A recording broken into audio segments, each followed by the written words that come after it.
Alright guys, welcome back. Today's feature is a very special one. I'm here with my boy Randy and his very, very clean EM1 coupe. So, let's get into today's video.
What's up, bro? What up, what up? Thanks for coming out this morning. So today we have your beautiful EM1 coupe.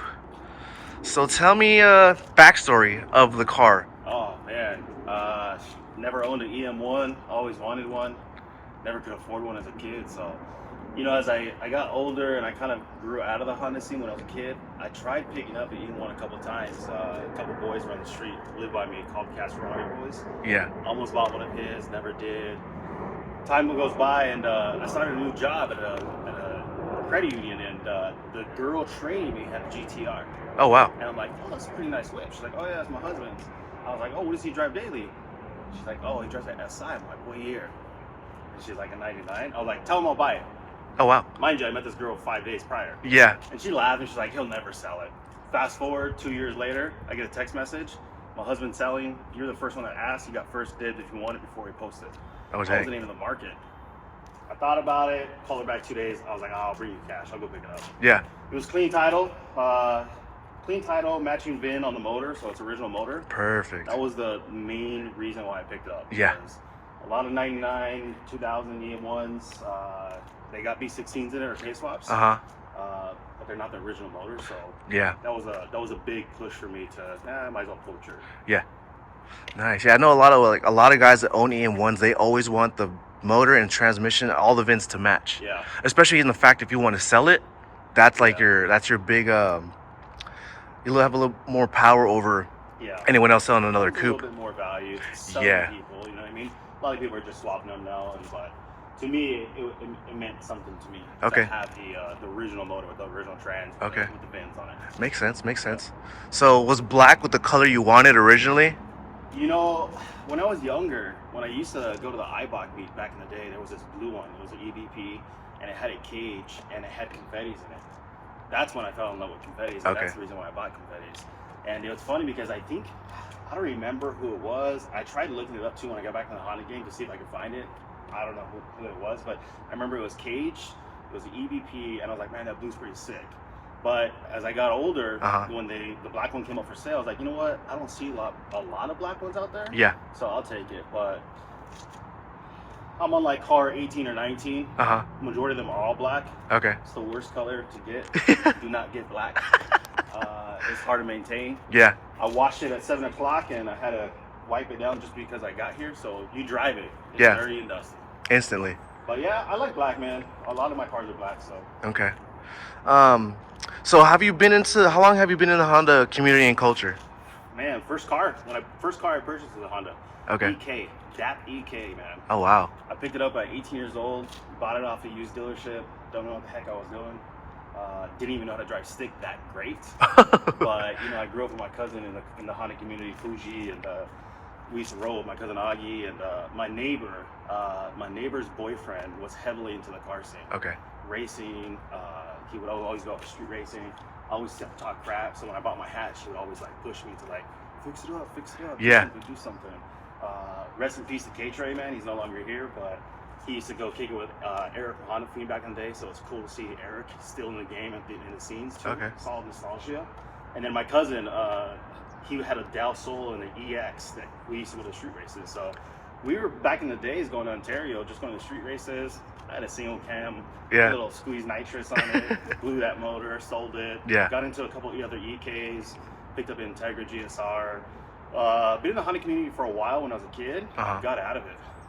And I've probably been out of it for 10 years, but this one brought me back to it 3 years ago. Got bit by the bug again, huh? I always say maybe it's the worst thing I did, because I bought this one 3 years ago, fell down the rabbit hole. First car was an EK, so I bought an EK 2 years ago too.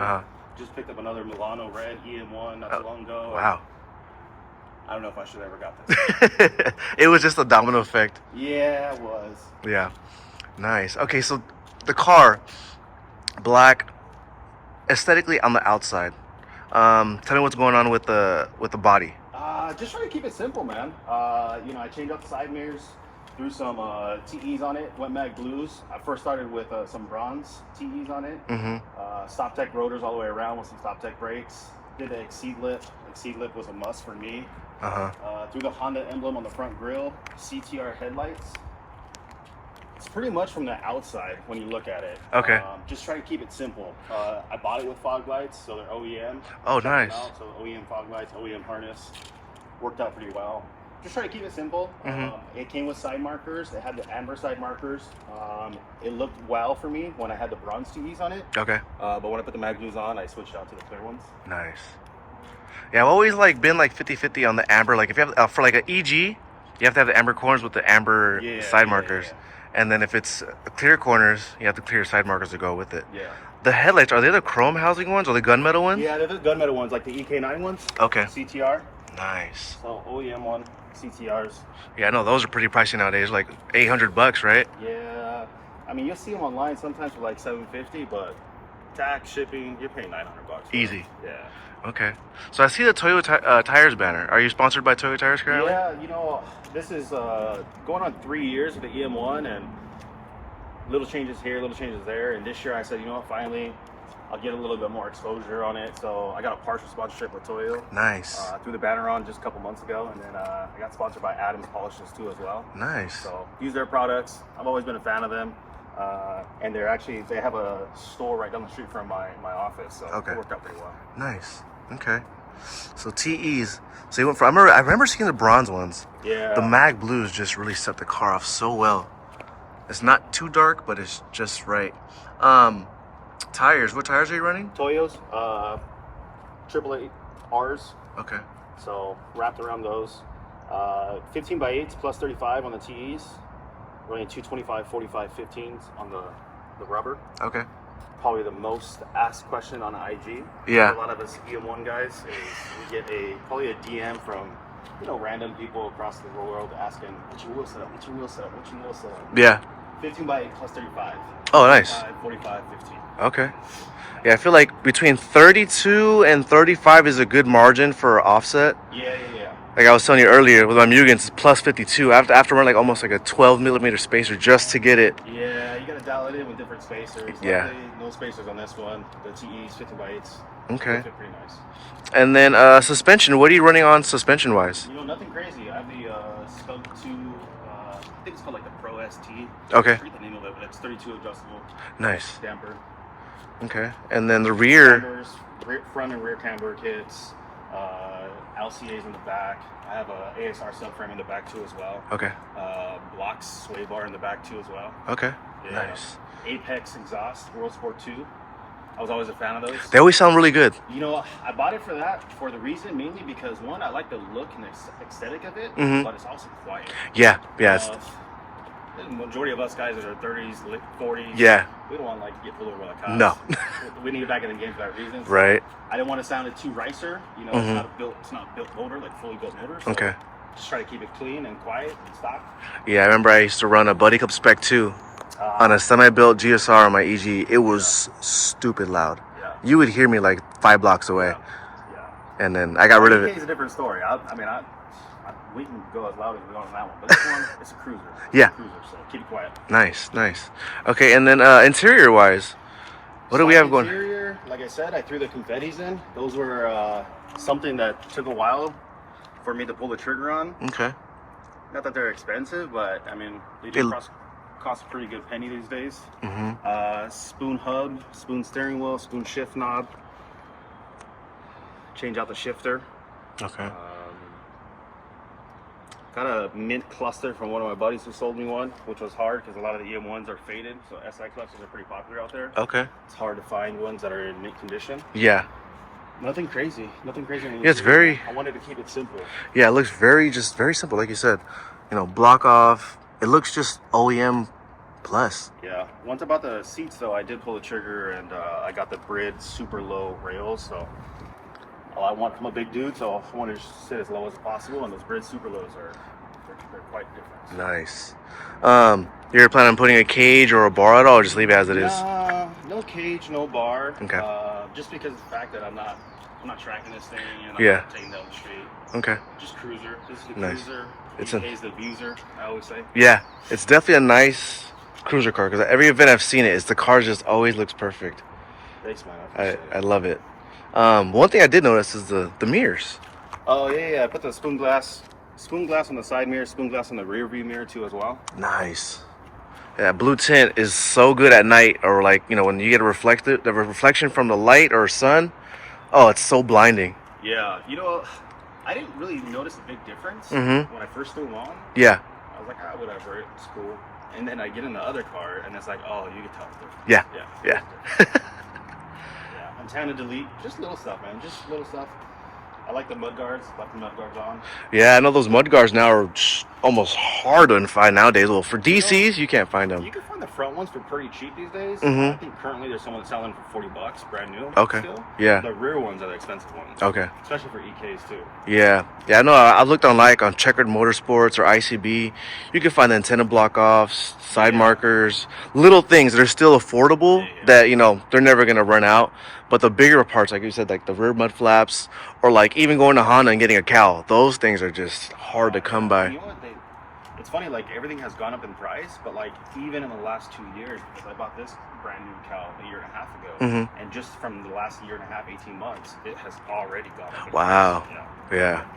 Dang, I remember when I bought mine from Honda over 10 years ago. It was like $300. Jeez. I think it was almost like $5 now. Yeah, that's crazy. Yeah. They're not that expensive, the EK and the E1s. Yeah, I was looking online because I want to build an EK next. I want to build like a 96, 98 EK hatchback. And a lot of the parts are available. Majority of them. So I'm like, I want to start making a little collection on the side. So everyone wants to know. I know everyone says K is the way. You know, that's a big debate, right? K may be the way. Yeah. But I got back to the Honda community, and I picked up another Honda for the specific reason to enjoy that lifestyle that I grew up with. Yeah. I didn't grow up K guy. There wasn't Ks when I was 18 years old. Yeah. You know what I mean? So I'm gonna keep it B. Like I said, I bought this car mainly because it had the original motor, the matching VIN. I'm gonna keep it there as long as I can. Old school Bs do smoke and stuff. Mine smokes a little bit too. Yeah. It's getting close to 200,000 miles. Okay. But honestly, if this one does go, I'll probably rebuild the same one. Yeah. I'll leave it B just because of the nostalgia. Yeah, the purity just always goes hand in hand, especially because of the fact that it's a matching VIN. You do a rebuild, you know, refresh the head, bottom end, you know, you gotta do anything crazy like to bore it out. Maybe do like maybe half over. Yeah. And you know, SuperTech valve train, you're good. Cool. Yeah. Yeah. So. But yeah, I mean, hey, I like K, and you know they're fun, they look good. Yeah. But there's something about the B, man. It's just meant to sit in that bay. Yeah.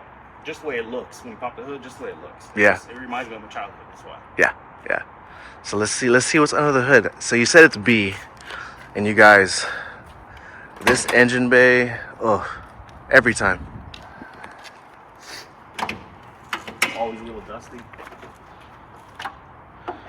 Ooh. Yeah, I was looking at this earlier, even before previous events. It's just everything just fits so well.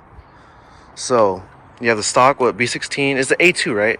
Yeah, B16 A2 stock, original motor, original trans, original heads. Everything's original as far as motor goes. It's just all bolt-ons, just a small little tuck with a wire harness. My boy helped me paint the bay. We did it backyard special.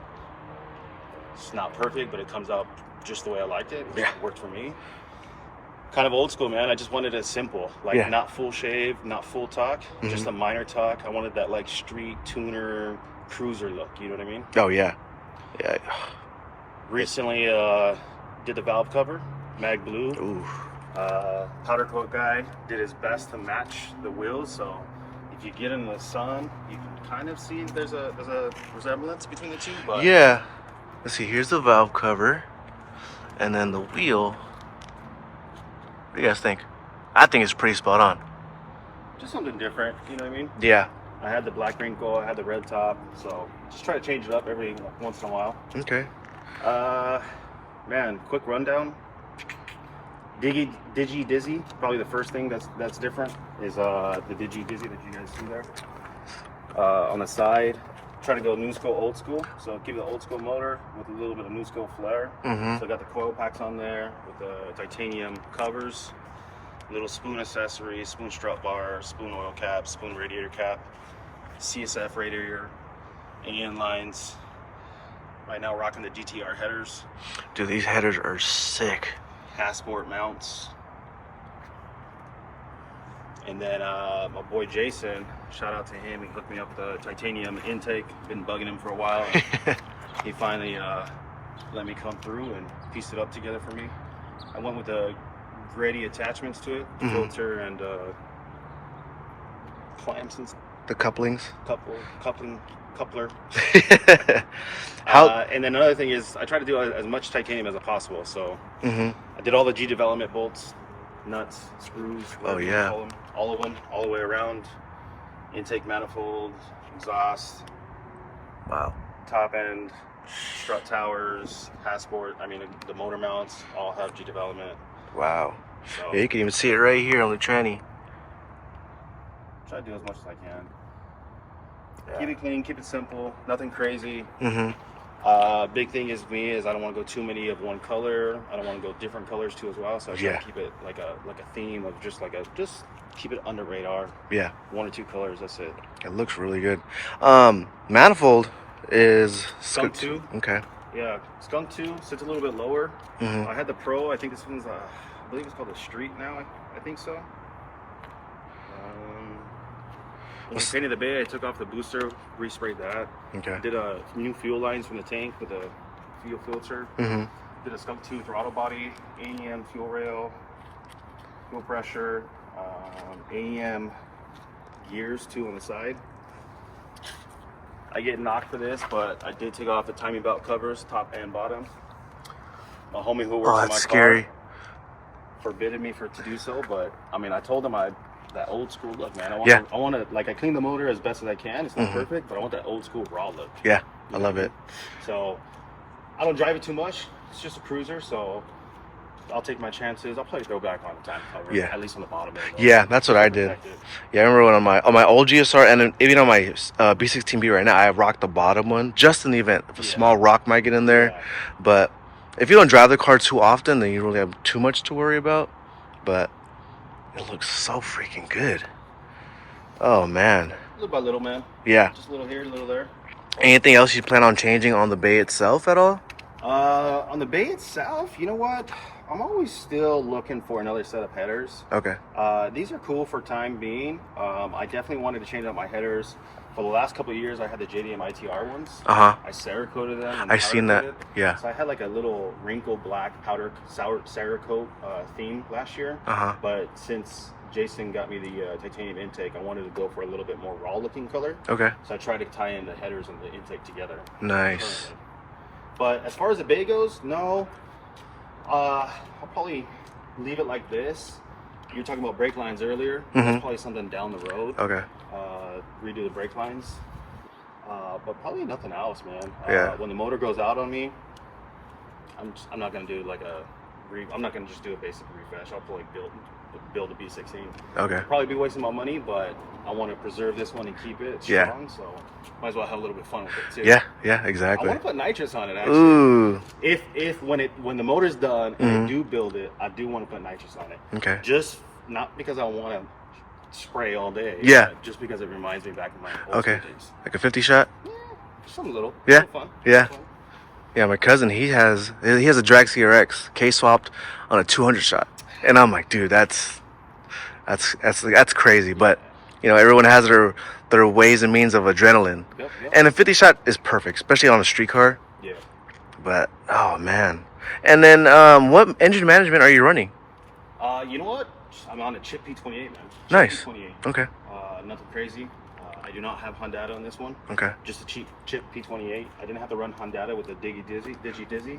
Sick. It's plug and play, man. So. Oh, nice. That's why I kind of went that route. Just keep it simple. Okay. So backstory on Diddy Dizzy. I know that he probably started making these maybe like a year or two ago. And a lot of people are trying to get away from distributors because, you know, when you get a distributor, you got to adjust it to the left or the right. How is it since you replaced it from an actual distributor? Is it a lot better with timing? You know, a lot of people ask me for feedback on it. And like I said, I don't race the car. I drive the car a lot. I will say, though, that since I put it on, I have not had one issue whatsoever. Really? My boy threw it on with me because he hooked me up with the coil packs. Fairly easy. It's plug and play. Oh, wow. Just like his Instagram says, like if you DM him. I tell all the people who ask me about it, so I have not had one problem with you, no issue. I have no problem at all. I'd probably buy another one, too, if it was up to me. Oh, wow. Okay. Yeah, because I've been in the market looking whether I want to, run a distributor, but that's the one that's kind of stood out to me the most because he sells different faces for it too, right? He does, yeah. When you buy the original one, it comes with a block-off plate. So okay. If you don't want the little glass window. Yeah. But now he's starting to do colored ones, I think, too. Nice. Check him out. Okay, yeah, I'll put his info below in the description for you guys to check out. If you guys are interested in possibly on your builds, doing this setup, I'll put all the information so you guys can check it out. But man, this car is definitely worth 1,000 words. Just all good vibes. The purity with the B series, just it looks perfect. Like every time I see a B series in any car, I just know that that's what's meant to be in there. Nothing against K series. I've driven K series motors. I've seen the amount of power they put out stock. A lot of the guys that do circuit racing and time attack. My buddy Dicky out in Arizona, he had an Integra, had a K20, and I remember he just put an intake, header, exhaust, and K-Pro. Tuned it, made 217. And he had a Roadtrek supercharger that he was going to throw on there too. He's like, bro, that's enough power for me. But the heart is, for me, for the OGs, the guys that understand the purity of Honda's B-Series, to me and to most of us, will always be the way. For the guys that want to do something more, do something different, obviously K for them is the way for them. But I think maybe I'll make some shirts that say "Stay true to B series." Hey, I like it. I think I have to work on that. B-series only. Yeah, let me know what you guys think in the comments below. Should I make some B series T-shirts for the guys of the purity of the B series motors? First purchase right here. I'm in. Yes. All right. Before we end the video, is there any shout outs you want to give to anybody? Man, shout out to, I guess, a lot of people, but like I said, I got out of the Honda game for a while, man. It's been over 10 years since I got back. 10 years ago, I bought this thing. First guy I called was the homie Drew Barrett. Shout out to that guy. Hooked me up, man, plugged me in, helped me get some parts, helped me install some parts too as well, opened up his garage. So shout out to him. Kind of forced me to buy EK too, so kind of screwed him too. Shoot, my boy Albert helped me a lot, man, through the last couple of years, last year and a half. He's the one that helped me do the bay. Anything I couldn't do by myself, I call him up and he's always willing to lend me a hand. So him, Jason, titanium intake. But it's not only about the intake, it's just about, he's a cool cat. Yeah. I always bounce things off of him, you know what I mean? I really, my vision when I bought this car, I knew what I wanted to do, and then I saw his Integra build. Yeah. And I was like, that's the same route I want to go. Okay. Just clean, simple on the outside. Yeah. Motor sits nice, little tuck here, looks clean. So shout out to him, and then my boy who actually works on my car when it needs to be worked on. Yeah. James with Shop 161822. Okay. Shout out to you, man. You put a ton of work into this car, so I appreciate him a ton, man. He's done a lot of work to my car. He's dialed everything in for me that it needs to be dialed in. And then probably my girl and my family for putting up with my crap, dealing with on the weekends, you know what I mean? Outside of work. Oh, yeah. It's that, that balance of life. Yeah. Yeah, I know those. Always stuck on doing car stuff on the weekends and stuff, so. Yeah. Probably family and girl probably hates it the most. Oh, I know. They support it, so it's cool. Yeah. Yeah, no. Shout out to all them, and that's about it, bro. Hell yeah. Well, I appreciate you coming to meet up with me this morning. I know it's hot, but again, thanks for coming out and showing this beautiful EM1. I'll also put his information below on the description, so you guys want to follow him on Instagram, ask him any questions with his car, you guys can definitely hit him up. But thanks again, man, and we'll definitely see you at the future events. I know there's Week Fest is coming up. There's another event coming up in Long Beach. We're gonna host another NWP meet, so we'll definitely I try to hit as many local meets as I can. I think I'm going to Spokane next weekend. Week Fest lined up too as well, and then I hit the USDM meet too as well. But shout out to you, man. Shout out to you, keeping the community alive and the culture alive, man. So big shout out to you too as well. Thanks, man. Appreciate it. But with that said, thank you, and we will see you soon.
Alright guys, before the end of this video, if you like what you saw for today's feature, smash the subscribe button, hit the like button, comment what you guys thought, comment what you guys want to see more of. 2, we have merch coming, but I don't want to drop the merch until we hit 2,000 subs. So if we hit 2,000 subs, I'll drop the hats that we have available. We have umbrellas because it's hot, which is also good for the rainfall season. And 3, we got tees we're gonna drop. 4, we want to work on the website for speed options. Hi Tay. Hello. So drop in the comments you guys want to see more of. Let me know what you guys like to see, and we will bring to you guys the best of what we can possible. With that said, you guys, thank you for watching today's video. I hope you guys have a blessed week. We will see you next week. We got 2 more features coming. We have some meets coming up that we got to do coverage for, so stay tuned for that. And we got updates for the EG. I got a bunch of parts that I want to show you guys for the rebuild, so stay tuned for that. So you guys stay blessed. Have a good weekend. Taylor, tell him what's up.